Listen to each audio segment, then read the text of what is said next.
Bonjour les amis, je voulais vous parler de l'upgrade que je suis en train de faire sur mon Home Lab. Le serveur que j'ai actuellement, le PowerEdge R220, ne répond plus à mes besoins. Il se trouve que j'ai beaucoup de machines virtuelles qui tournent tout le temps, 24 heures sur 24, 7 jours sur 7, et consomment beaucoup de ressources. Le R220 est limité à 32 Go de RAM, on ne peut pas lui en mettre plus, alors qu'il me faut plus de RAM. J'avais donc besoin de nouveaux serveurs, j'en ai acheté deux. On a le R330 de ce côté et le R430 de ce côté-là. Alors, petite parenthèse sur la nomenclature des serveurs chez Dell. À partir de la 10e génération, 2007-2008, Dell a adopté une nouvelle nomenclature très simple. Une lettre suivie de trois chiffres. La première lettre peut être R, T ou M. R, c'est pour les serveurs à câble, comme ces serveurs-là, qui se montent sur un rack. T, c'est pour les serveurs tower, tour. Et les M, c'est pour les serveurs modulaires, blade. Le premier chiffre correspond à la gamme. De 1 à 3, on a des serveurs monoprocesseurs. De 4 à 7, on a des serveurs biprocesseurs. Et 8 et 9, c'est des serveurs quadriprocesseurs, ce qui veut dire que la carte mère possède 4 sockets et peut accueillir 4 processeurs physiques. Autant dire que c'est les plus puissants. Le deuxième chiffre correspond à la génération. Plus ce chiffre est élevé, plus le serveur est récent. La 10e génération, c'est un 0. 11e génération, c'est un 1. 12e génération, c'est un 2. Actuellement, on est à la 16e génération, sortie en 2023. Ce qui change d'une génération à l'autre, c'est évidemment la technologie. On a des sockets plus récents, ce qui veut dire qu'on peut mettre des processeurs plus récents. Les serveurs peuvent supporter beaucoup plus de RAM et beaucoup plus de stockage. Le troisième chiffre peut être un 0 ou un 5. Un 0, c'est pour les processeurs Intel et un 5, c'est pour les processeurs AMD. Donc 330, 430, serveur monoprocesseur, serveur biprocesseur, les deux sont de la 13e génération, sortis en 2015 respectivement en 2015 et en 2014, et sont tous les deux sous processeur Intel, Xeon, E3, E5. Donc voilà pour la parenthèse sur la nomenclature des serveurs. Les deux serveurs possèdent 4 emplacements de disques de 3 pouces et demi. On peut trouver des variantes de 8 emplacements de 2 pouces et demi. Sur le R330, contrairement au R430, les disques ne sont pas hot swap, ce qui veut dire qu'on ne peut pas les brancher et les débrancher à chaud. Mais on peut trouver des R330 avec des disques hot swap. C'est l'absence du backplane qui fait que sur celui que j'ai acheté, je ne peux pas brancher et débrancher les disques à chaud. Le backplane, c'est ce que vous voyez ici.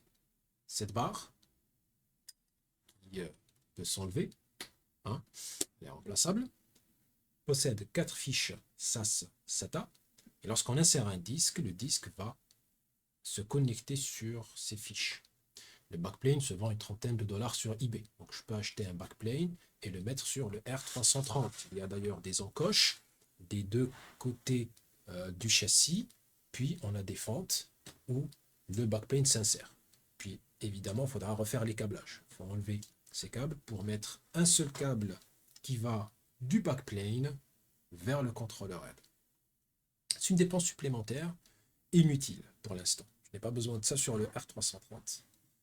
Évidemment, il me fallait de nouveaux caddies. Donc les caddies, ce sont les supports des disques durs. Alors, petite démonstration. On prend le disque, on le met dans le caddie, on aligne les trous pour les vis.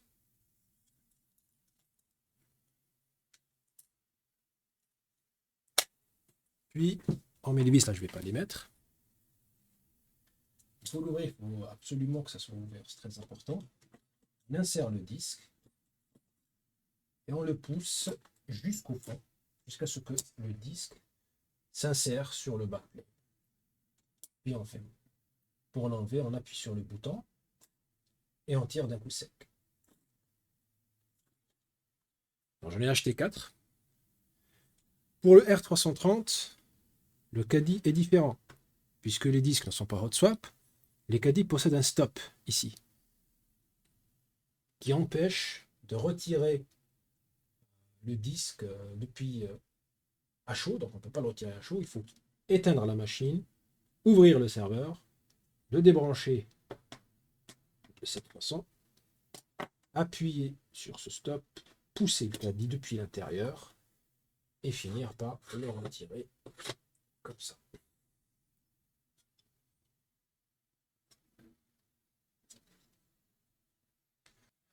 Concernant le processeur, le R430 est biprocesseur. Je l'ai acheté avec un seul processeur. Donc, sous ce refroidisseur, on trouve le Xeon E5 2620 V3 qui turbine à 2,4 GHz. Il ne me plaît pas trop. J'ai commandé le 2667 V3 à 3,2. Je ne l'ai pas encore reçu et lorsque je le recevrai, je remplacerai ce processeur. Je l'ai trouvé pour 12 $ sur eBay pour information. Petite séquence que j'insérerai dans la vidéo car avant de la publier, j'ai reçu le nouveau processeur et je vais le mettre tout de suite.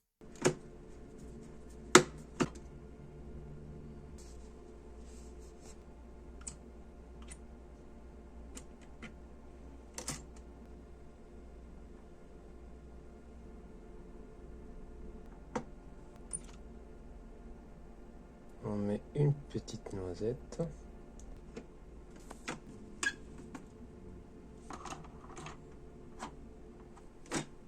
Voilà le nouveau processeur Xeon E5 2667 V3 à 3,2. Ici, on peut voir le deuxième socket. Je n'ai pas besoin d'un deuxième processeur pour l'instant. Je n'ai pas besoin d'une grande capacité de calcul. Un seul processeur me suffit. Pour la RAM, je l'ai acheté avec 16 Go de RAM, mais je l'ai monté à 128. Il peut aller jusqu'à 384. Pour le 330, lui, il peut aller jusqu'à 64. Je remets le couvercle.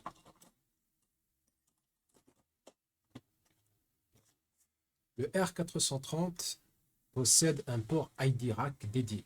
Ça permet de ne pas réserver un port Ethernet pour l'ID Rack. L'ID Rack, c'est ce qui permet d'administrer le serveur à distance pour administrer ou configurer les paramètres du BIOS sans être physiquement présent devant le serveur.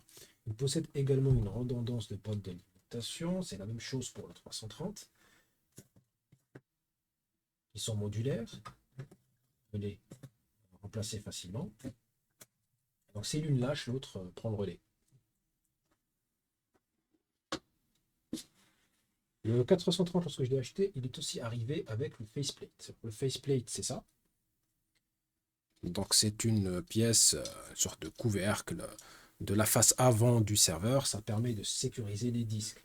C'est un outil de dissuasion. Une fois mis en place et verrouillé, on ne peut pas retirer les disques parce que les disques sont road swap. Alors il est facile de les retirer de l'extérieur. Donc de cette façon, c'est un outil de dissuasion. Ça dissuade les gens de venir voler vos données, donc, retirer les disques et se barrer avec vos données. Alors c'est du métal, hein, c'est pas du plastique.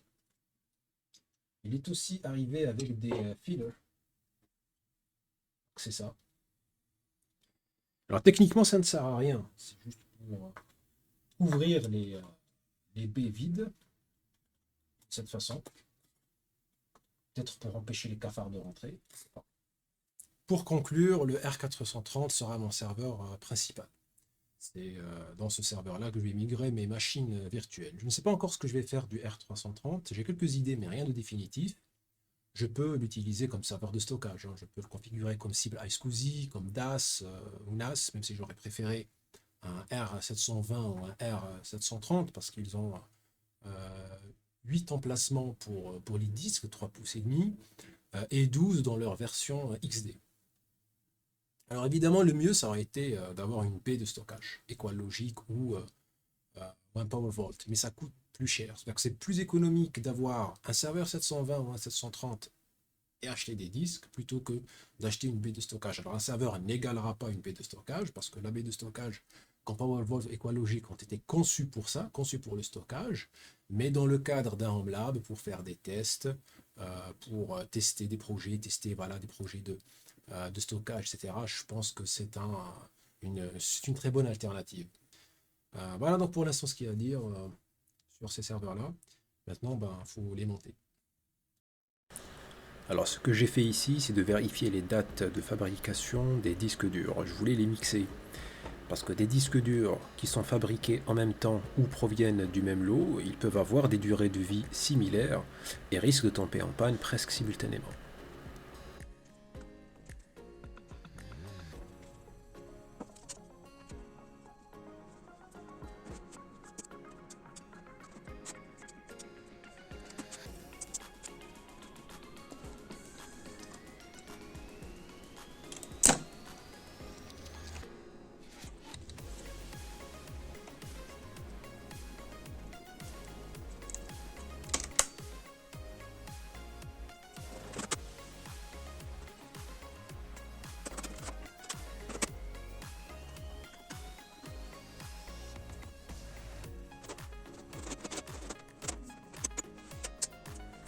puis vient la partie du montage.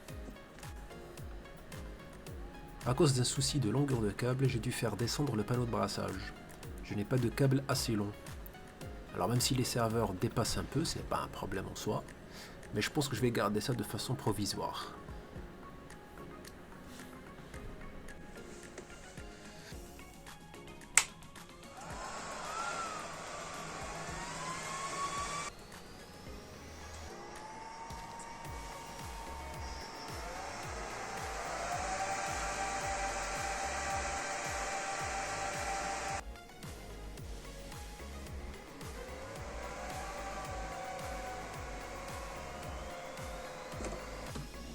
Jetons un œil sur le contrôleur. 1, 2, 3, 4. Les 4 disques durs sont détectés. 4 disques de 1 Tera.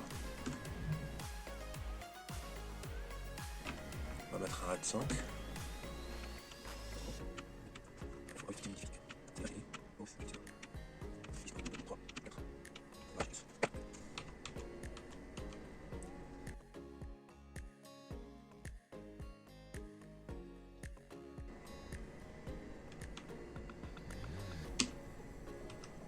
Le dual disk management, je suis censé le trouver. Le voilà. 430. J'ai configuré le RAID, j'ai monté les disques en RAID 5. Donc voilà, maintenant, il faut installer Proxmox. Proxmox, très simple. On se rend sur le site de Proxmox et on télécharge l'ISO de Proxmox VE, Virtual Environment, la dernière version. Donc moi je l'ai déjà. Puis il faut la monter sur une clé USB. Donc j'ai une clé USB juste ici. Je vais faire une clé USB bootable avec Proxmox. La clé USB est insérée. On va utiliser Rufus. Pas ce Rufus là. Il est où l'autre? Ah, Rufus. Good. Périphérique. C'est celle-là, c'est la clé USB de 16 Go. Type de démarrage, image disque ISO. On va sélectionner. Ok. Celle-là, donc ça c'est la dernière version de Proxmox VE. On touche pas ici. Non, c'est tout. Démarrer. Là on doit sélectionner DD, sinon ça fonctionne pas. Ok. Ok. Ok. On attend.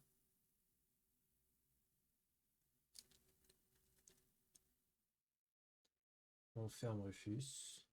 On retire la clé. Et on la met dans le serveur.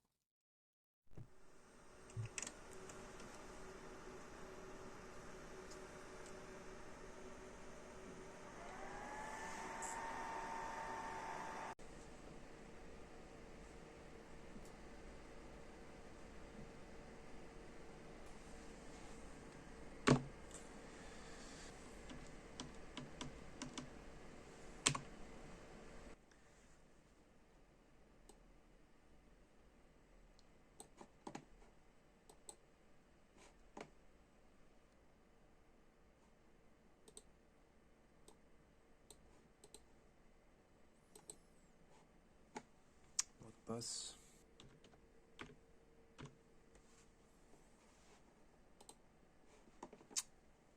Ok, donc la carte réseau principale sera NO1. J'ai plein d'interfaces ici, on dirait presque un switch. Donc, je vais laisser sur NO1, management interface NO1, ouais, ça sera NO1. Hostname PVE, donc ça sera PVE. J'ai déjà un PVE en réalité.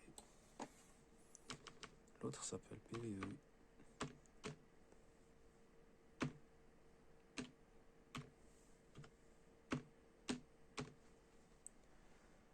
Son adresse IP, je vais lui donner une adresse qui est libre, c'est la 254. Le routeur c'est 1.1 et le serveur DNS pour l'instant. Ensuite, je vais changer. Ok, je pense que c'est correct. Next. On vérifie.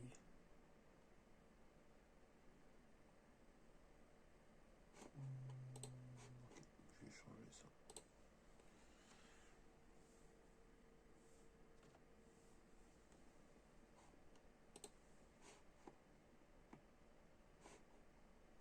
Installer.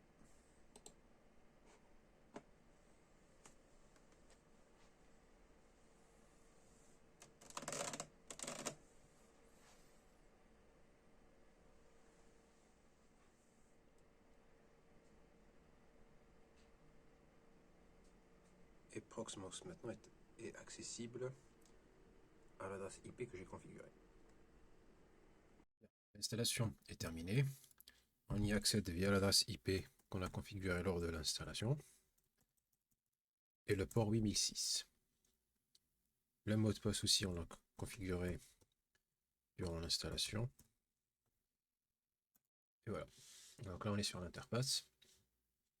Donc sur le menu, on a le data center, ce qui représente l'ensemble des nœuds, l'ensemble des serveurs physiques.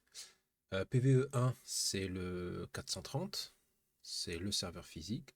À l'intérieur, on trouve toutes les machines virtuelles créées. Là, pour l'instant, il n'y en a aucune. Mais on trouve deux stockages, local et local LVM. Local est un stockage de type fichier. C'est là où seront stockés les backups des machines virtuelles et les images ISO des systèmes d'exploitation qu'on veut installer sur les VM. Ça facilite on va dire, leur réutilisation. On a ici local LVM, c'est un stockage par bloc. C'est dans ce stockage-là que seront enregistrés les disques virtuels des machines virtuelles, précisément ici. Donc si on compare avec mon ancien serveur, là si j'ouvre le PVE, on va voir les machines virtuelles. Ces machines sont allumées, les autres grisées sont éteintes. Le stockage local, on peut voir sur le backup les sauvegardes des différentes machines virtuelles et les fichiers ISO. On a Alpine que j'utilise beaucoup, Debian, OpenMediaVault, Ubuntu, le SXI, etc. Puis on a Local LVM. Local LVM, c'est là où sont enregistrés tous les disques virtuels des machines virtuelles. Et ce que vous voyez ici, les chiffres, c'est les identifiants des machines virtuelles. Donc là, pour migrer les machines virtuelles, il faut d'abord que je fasse un petit truc sur le nouveau serveur. Donc là, on voit que la version, c'est la 8.2.2. Sur mon ancien serveur, c'est la 8.2.7. Donc il y a déjà une mise à jour à faire. Et là, c'est la première étape à faire. Proxmox est un hyperviseur de type 1 basé sur l'hyperviseur Linux KVM. Donc ça reste un Linux. Donc je vais me rendre sur le PVE, qui est le serveur. Ici, je vais dans Shell. Et là, j'ai une console. C'est la même console que j'aurai sur le serveur, physiquement sur le serveur. Alors, avant de faire les mises à jour, il y a une chose qu'on doit absolument faire. Repositories. Donc ici, on a des repos entreprises qu'il faudra désactiver. Parce que pour les utiliser, de toute façon, il faut acheter une licence. Même si Proxmox est gratuit, c'est un open source. Alors, ok. Donc on va désactiver celui-là. Ok. Add. Entreprise. No subscription. Add. Good. Apt. Update.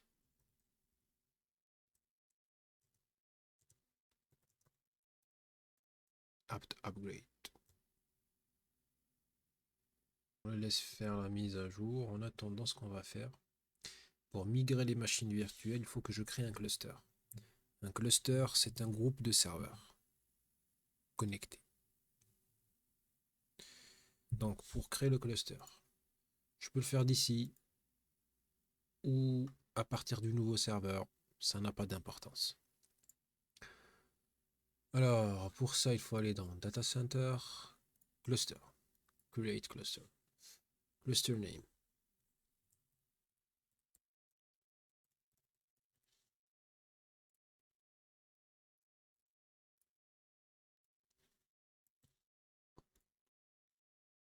On attend la création du cluster. C'est fait.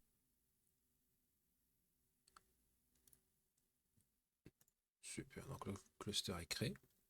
Maintenant, il faut rejoindre le cluster. Donc le cluster, il contient qu'un seul nœud. C'est le PVE, c'est l'ancien serveur. Je clique sur Join Information et je prends ces informations. C'est les informations qui vont permettre au nouveau serveur de se connecter au cluster. J'attends quand même la fin de la mise à jour.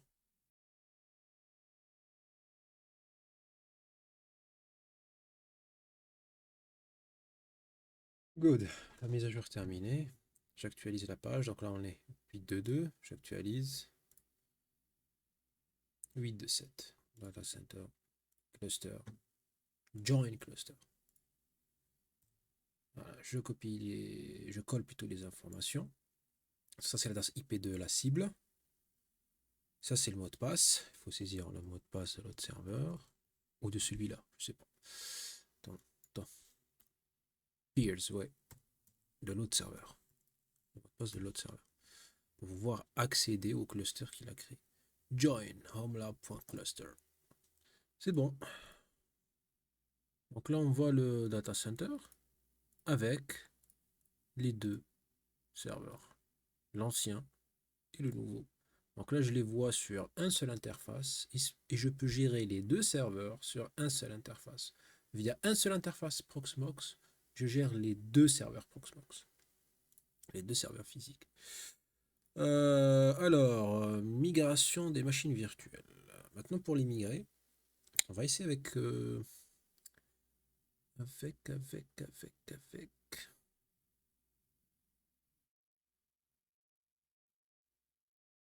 DNS. Ouais, il est léger, ça devrait être rapide. Donc lorsque je fais un clic droit sur la machine virtuelle, j'ai une option Migrate. Je fais Migrate. Source. Quelle est la source? C'est PVE. Évidemment. Et Target, donc la cible, c'est PVE1. Donc je vais migrer de PVE vers PVE1. Mode online. Online, ça veut dire que le serveur est allumé. C'est pas grave. J'aurais pu éteindre la machine virtuelle avant de faire cette opération. D'accord. Et Target Storage Local LVM. Donc c'est le stockage par bloc dont je parlais tout à l'heure. Migrate. Voyons l'opération.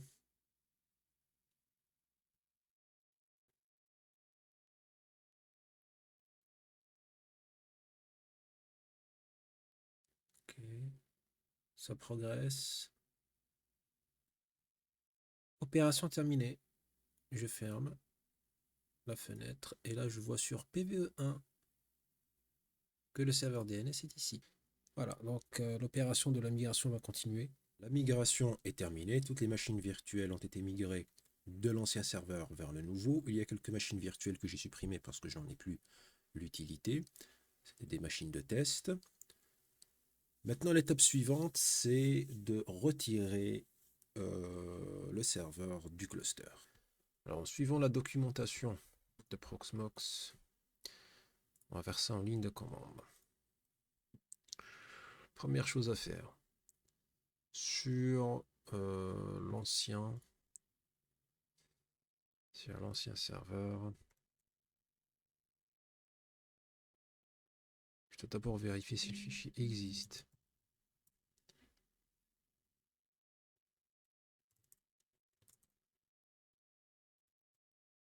Non, il n'y avait pas le HA d'activer, donc le fichier n'existe pas. C'est pas grave. Donc on va juste l'éteindre.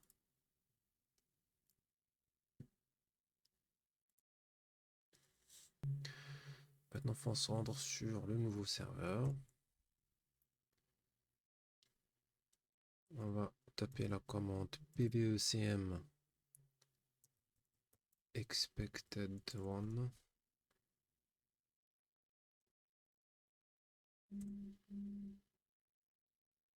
Ensuite, pvecm notes pour lister les nœuds dans le cluster. Ouais. On ne voit qu'un seul parce que le premier est éteint. Mais on se rappelle du nom, c'est PVE. Donc on fait pvecm del node PVE, faut pas se tromper.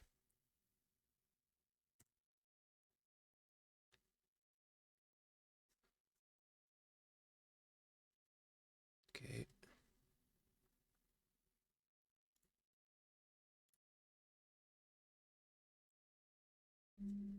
Le PVE n'est plus dans le cluster. Le nouveau serveur est opérationnel, les machines virtuelles ont été migrées et le Homelab a été upgradé. J'ai encore des fichiers de configuration à récupérer de l'ancien serveur, je ferai ça plus tard. Voilà pour cette petite aventure. C'était simple, quelques petites embûches en chemin, mais rien d'insurmontable. Globalement, ça a été. J'ai pensé que ça serait bien de partager ça. Maintenant, je vous dis au revoir et à la prochaine.